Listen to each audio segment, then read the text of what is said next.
Саламатсыңарбы балдар? Маанайыңар кандай? Жакшыбы? Силерге жагымдуу маанай каалаймын. Келгиле анда чогуу күн нурундай мээрим төгүп, жылмаялы. Баарыбыз сабакка даярбызбы? Азаматсыңар. Анда эмесе бүгүнкү биздин биринчи сабагыбыз сабат ачуу сабагы. Сабакка даяр болсоңор, көңүл буруп досканы карайбыз. Маймыл. Маймыл. Мышык. Мышык. Муз. Муз. Келгиле балдар, баарыбыз чогуу айтып көрөлү.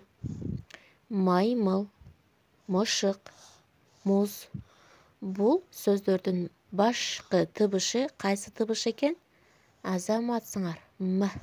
Демек бүгүнкү биздин өтө турган темабыз М тыбышы жана М тамгасы. Балдар, М, М, М деп айтып көрөлү. М тыбышы жумшак үнсүз. Өпкөдөн чыгып келе жаткан аба тоскоолдукка учурап жумшак айтылат. Биз аны жашыл түс менен белгилегенбиз. Азаматсыңар. М, М, М айтып көргүлөчү. Балдар, биз тыбышты угабыз жана айтабыз дегенбиз. Ал эми тамганы жазабыз, окуйбуз, көрөбүз.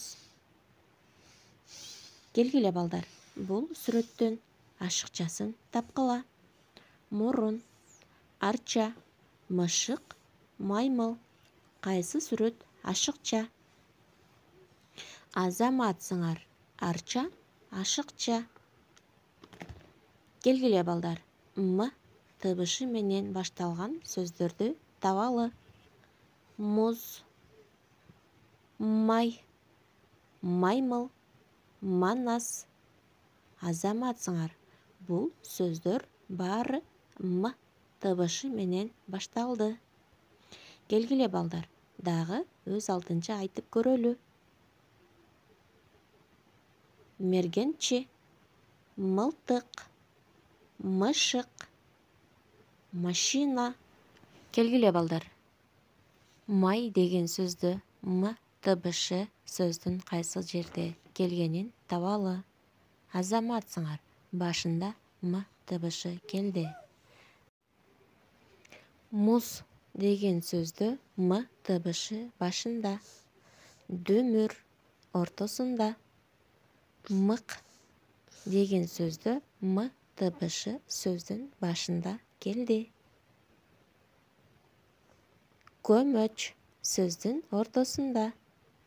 Жүзүм М тыбышы сөздүн аягында.